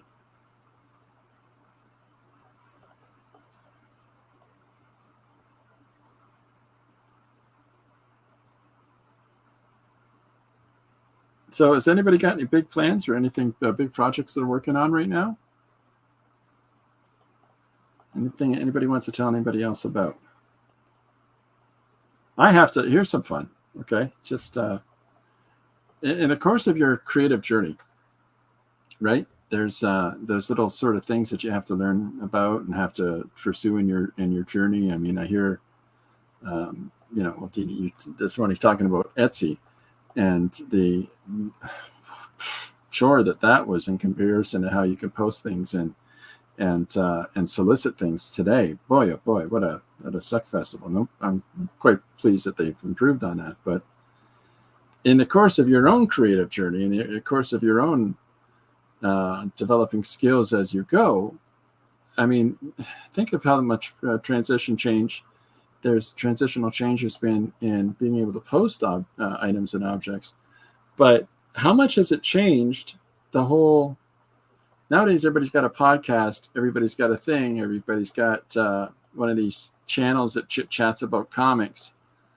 There are so many of those. How does a person even know where to begin with those? Is there anything that anybody says, oh, I've been following this for years and these people are nice and normal?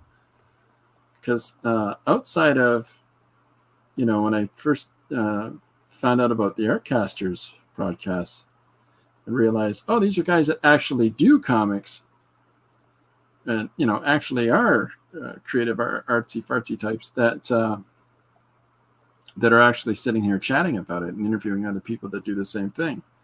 But aside from that, what else is there? Don't say Proco. That guy's just a marketing madman. Not Canadian cows, they're corn-fed. Yes, Yvonne, yes. Draw chickens, read conspiracies. Draw conspiracies, read chickens. I don't know if anybody's seen this. I'm just going to have to go out there and promote it myself. But Dee has produced a new conspiracy chicken sticker. I'd really like you to say that 3 times fast.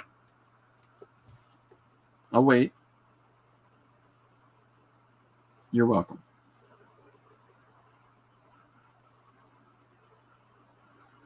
Conspiracy chicken sounds like a great name for a book.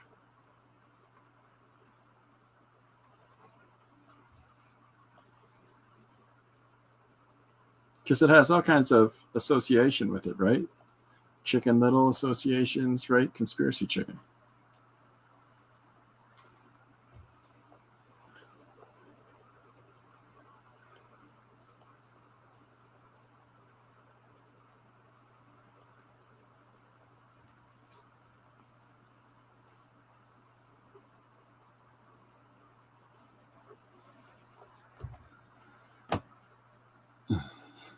I'm going to start a new conspiracy journal when my chicken arrives. This is my favorite sentence today. I'm going to start a new conspiracy journal when my chicken arrives.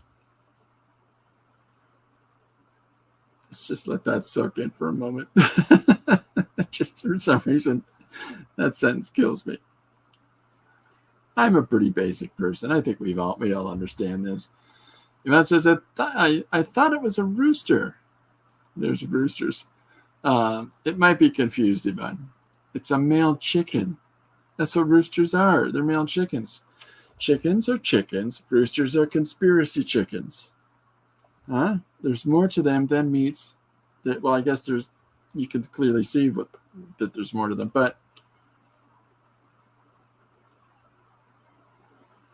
I could watch a 24-hour channel of people getting chased by roosters.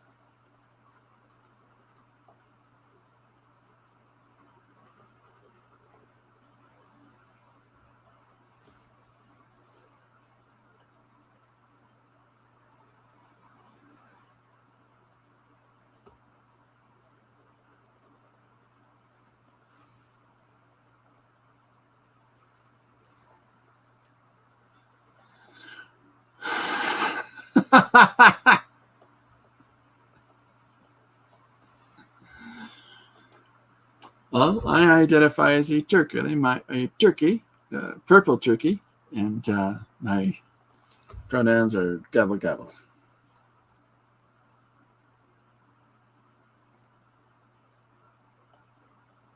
Who are we kidding? I don't identify as anything. Whenever I walk by a mirror, I get scared. Chickens cooperate pretty well if you grab them by the neck. So do geese. No, they do not. When you say geese, the first assumption in a Canadian's head is Canadian geese. They do not go along easy on any level. My park, my picnic table, my French fries.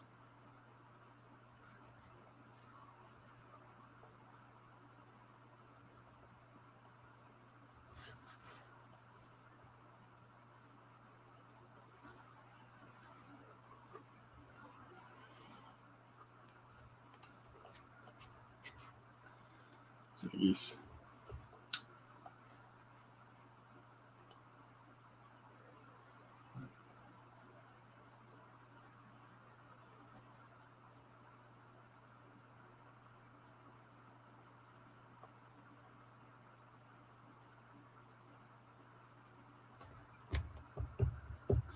Dee says, okay, guys, I got to run. Been fun. Art looks to be amazing. Thanks, Dee. We'll see you later. Have a great day. Chicken conspiracy. That's a fantastic. Man, she's fast with those little emojis.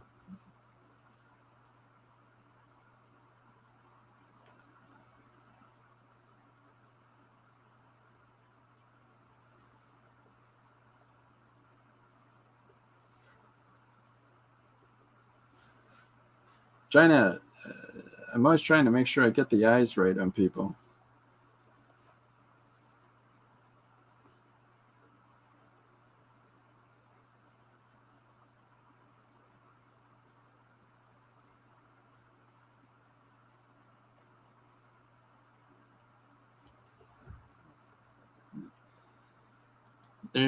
Canadian geese are protected now in Canada. Won't run one over. Well, I mean, I don't understand jogging in the first place, much less running over geese while you're doing it.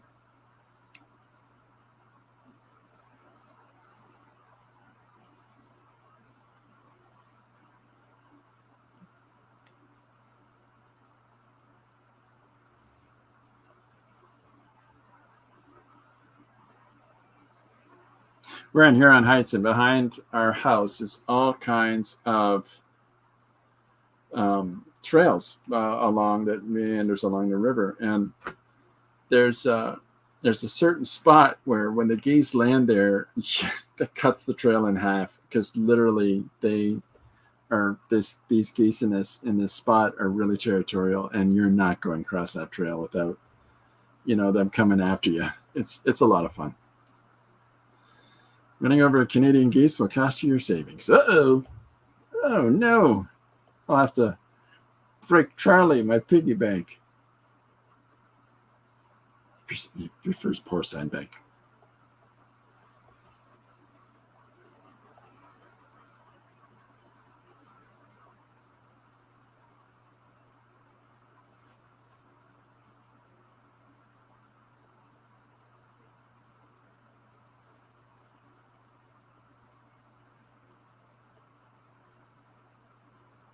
Janet did a drawing on me this week where I got it in the mail. She sent it a week or so ago.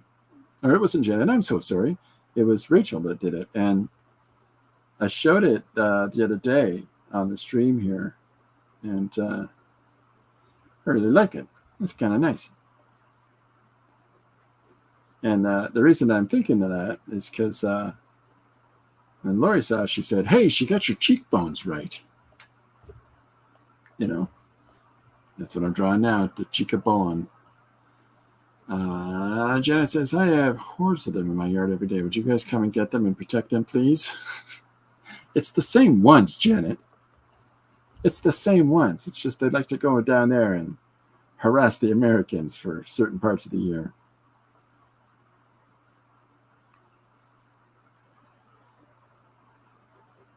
You can tell if they're Canadian geese because they say, hey. So.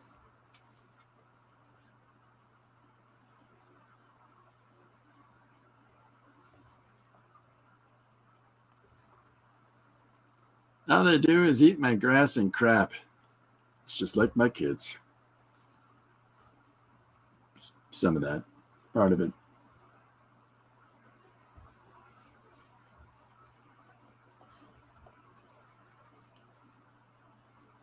Another thing about this guy, Tubbs from Miami Vice, is he has pretty eyes.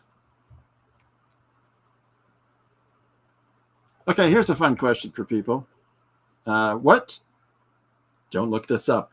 But what rock band was Soupy Sales' sons in with an amazing main performer? Anybody?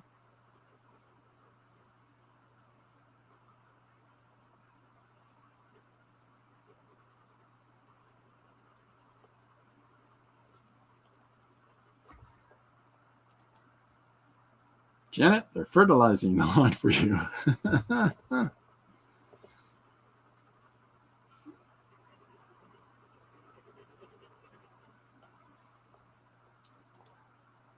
Dietary advice about Wonder Bread. There we go. Oh, now I so appreciate them.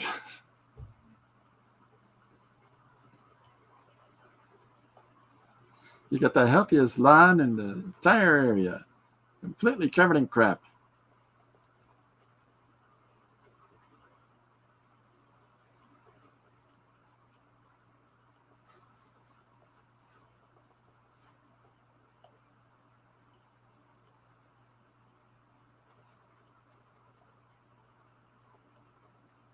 Does anybody? Now I so appreciate them. Does anybody know the answer to my question? What band were the sons of Soupy Sales in?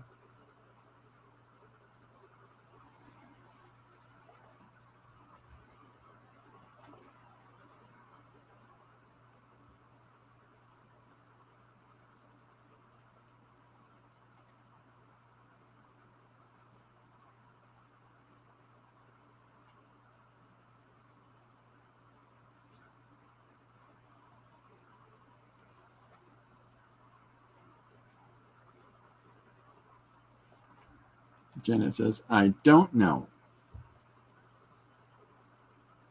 The sons of Soupy Sales were in a band with David Bowie.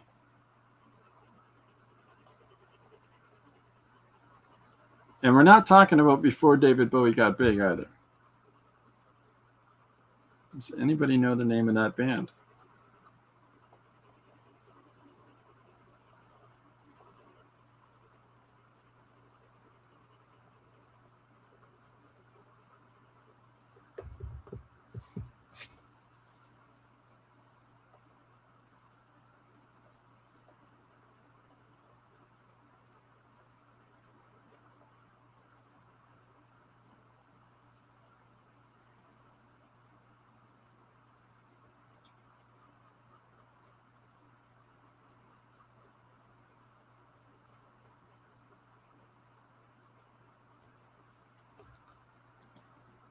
Janet got it.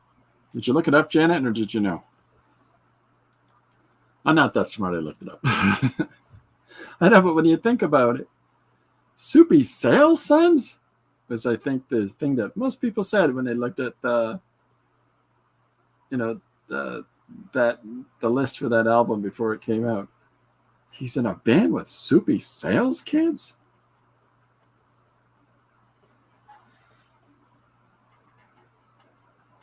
It's one of those things where you're like, really? His son's hunting Tony Sales with David Bowie. You got it, Jim. I like Tin Machine.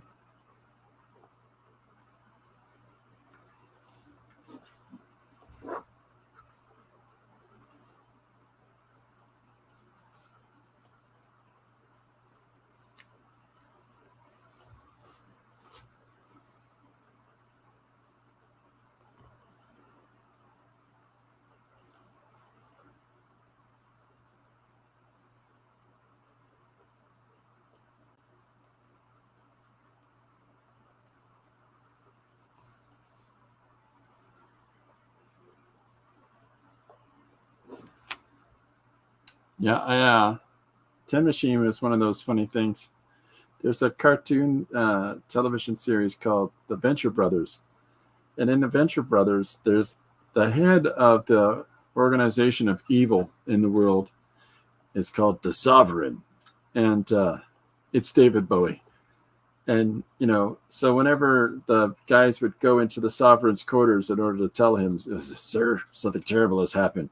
And David Bowie dives behind his coffee table and a holographic head appears and goes, what is it? What do you need? And they're like, sir, it's okay. Everybody knows you're the Sovereign. We also know that you're rock star David Bowie. He's like, really? Does everybody know that? It's like the greatest thing ever. But they make a great Tin Machine joke, and that is, sir, can I tell you that changes actually changed my life? And he goes, really? Are you sure it wasn't 2 letters too late? And then one guy goes, no, sir, that was Tin Machine. Chris says, hi, everyone. I'm still in class, but I'll watch the replay later. Hi, Chris. How are you? I hope everything's going well. Say hi to your class for me. See you around. We'll see you around, Chris. Anyways, yeah, that's my funny Tin Machine reference that I liked.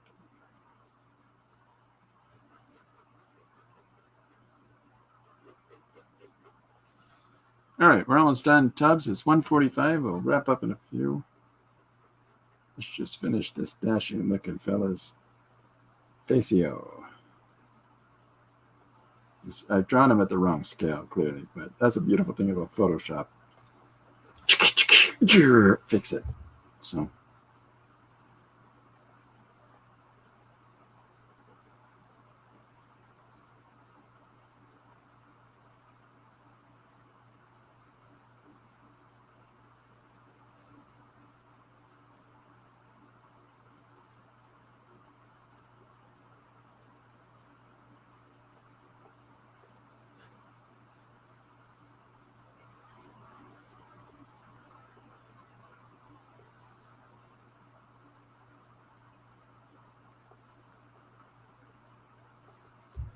Where are we at? Chris says, my students are working on a project. They're going to create a comic tomorrow. Oh, that's fantastic. I'd love to see it. If there's anything you need from me, let me know.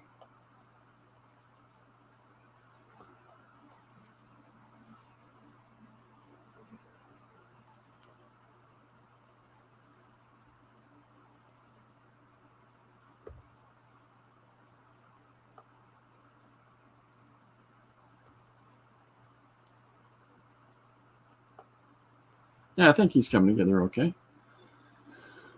Yeah. So today's comic suggestion is 80s Action Miami Vice 1 page. So I'm just drawing the 2 principals. And then with this paper, the rest of the paper, and I have another sheet of it underneath, I'm going to be drawing all kinds of crazy, ridiculous action moments with their car. And suppose I have to draw ladies in bathing suits. Suppose I have to. That's all right. I drew a muscular, shirtless man today for people. It'll balance out. It'll balance out.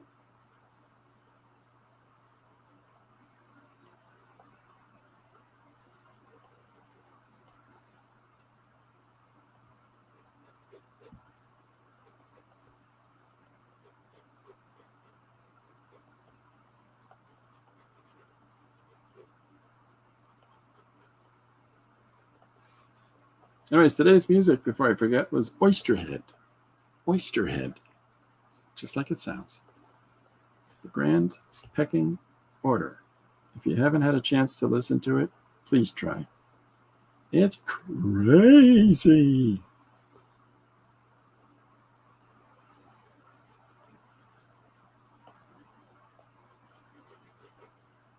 I'm sorry, but the Tubbs character is far cooler than Don Johnson's character.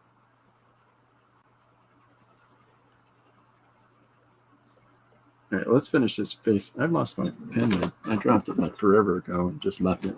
I just left it down there. I cast it asunder. All right. Oh, I got to finish the hair too. I'll get it. We'll get to it in a minute.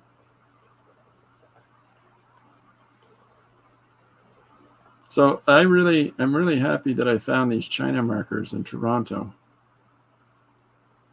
because they're so fun. Because even when you put marks down there, the marks are so diffused. Like, there's always this sort of, doesn't matter how sharp it is, there's always this sort of soft edge to it. I'll make a video if possible, or a reel for Instagram. Oh, excellent. Love to see that. I have to go now. Bye. Bye, Chris. That's exciting.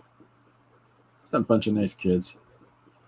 If you ever reached out to me, that's pretty cool.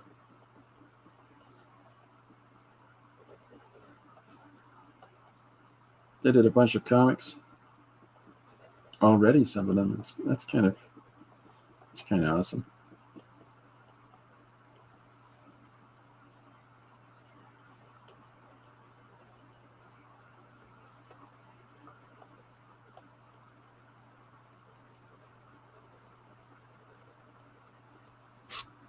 So just trying to get in some of these details here on Tubbs' face.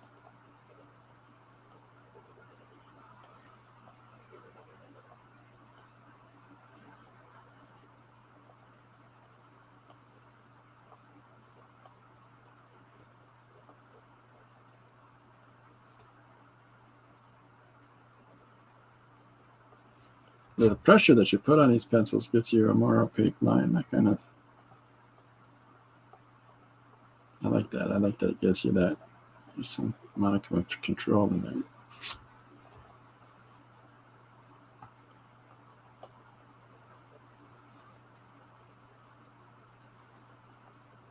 It's got those, hey, who wants to make me some waffles eyes.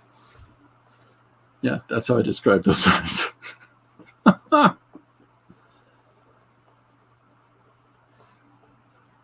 Anybody here want to make me some waffles? Wow, chicka, wow, wow.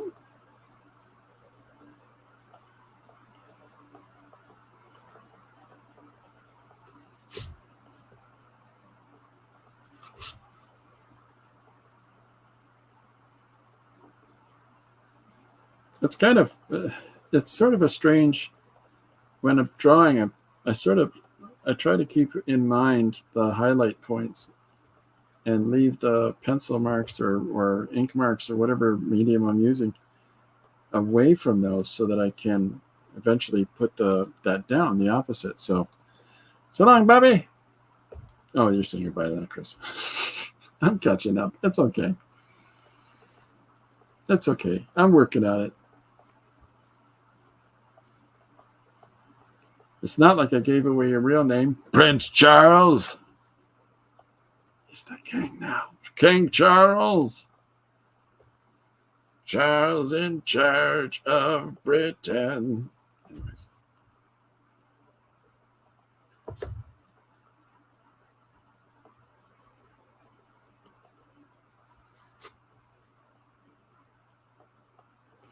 So you can sort of build it up too. That's kind of fun.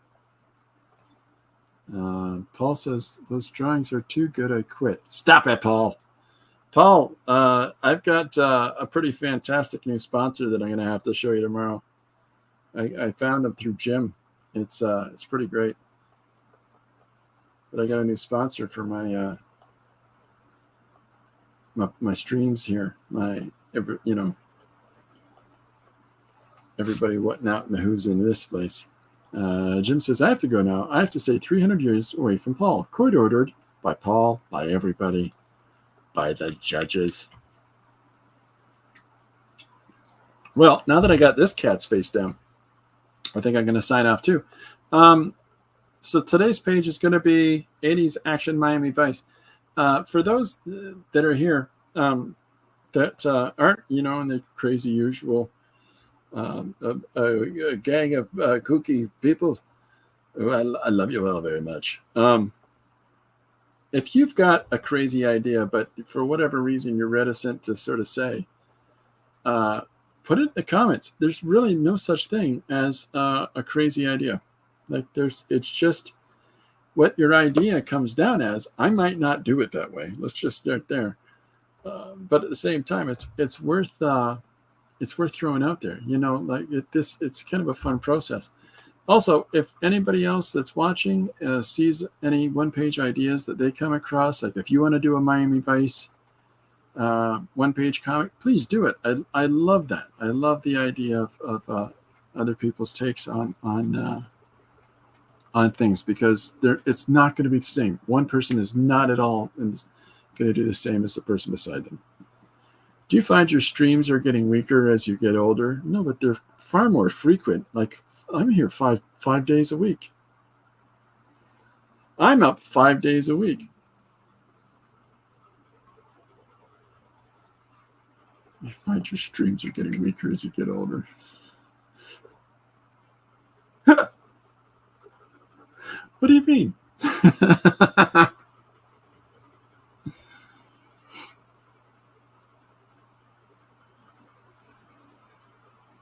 I used to sign my name as Chris, but now I just write Christopher Runciman. I'm there for a while. Anyways. Streams jokes, ladies and gentlemen.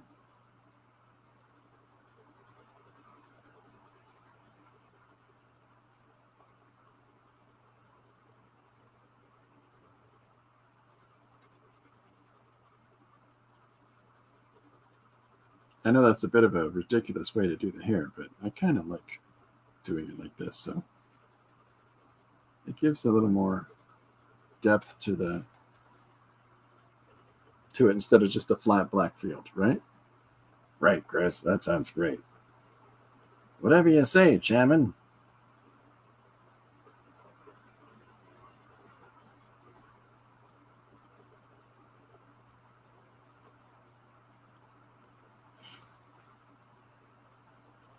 Well, before I sign off today, I'd like to leave you with one thing. Steven Seagal has been a local sheriff for the last 20 years. I'm just saying, this world is weird. Okay, that's it for me. I'm going to sign off. Listen, everybody, if there's a one-page idea that you have, let me know. If there's just a crazy random idea or whatever you might have, by all means, throw it at me. I ain't afraid of nothing but a roller coaster. That when they come and get you, you know it. Other than that, I hope everybody has a good day. I hope to see all kinds of cool things that are being produced by people. Please feel free to share. If you send me an image and you're like, hey, show other people what I did. Of course I'm down for that. Of course I am. So feel free to do so. Any of the one pages that I've already done, if you want to do your version of it, yes, please. Go for it. I'd love to see it. In fact, I encourage the idea of that, because you're going to do things and you're going to have insights. You're going to have stylistic choices that the person beside you is not going to. There's no such thing as one thing better than the next. It's different than the one before it. It's different than the one beside it. Everybody interprets their drawings and their storytelling and with their own version, with their own style. And so with that in mind, I'd love to see it. I'd love to see it. It's just like I know Paul's joke when he said the drawings are too good, I quit. But Paul's a brilliant illustrator, and I would love to see, Paul doing some of the like a random one-page idea. Appreciating the fact that Paul is working on his third graphic novel. His first two are fantastic, by the way. We've got book reviews coming up on the stream for Paul Pate's books, for Gary Hodge's books, for Jim Loan's films. There's just a whole bunch of stuff we've got coming up to celebrate the creativity of other people. Because at the end of the day, everybody's got something to do, to create visually, textually, musically, whatever it is. And if we can find those things and support them, that'll help you too. What are we saying? Happy Canada weekend. Happy Canada weekend to you too, Yvonne. Bob says, I'm going to do a version of one of your sheets in stock figures. I'm in. Love to see it. Love to see it. Stick figures, even better. Have stick figures holding up stock sheets. Put them in the stocks if they've misbehaved. Okay, I got to stop. All right. Bye, everybody. I'll see you tomorrow at 2 o'clock. In the meantime, have a great day.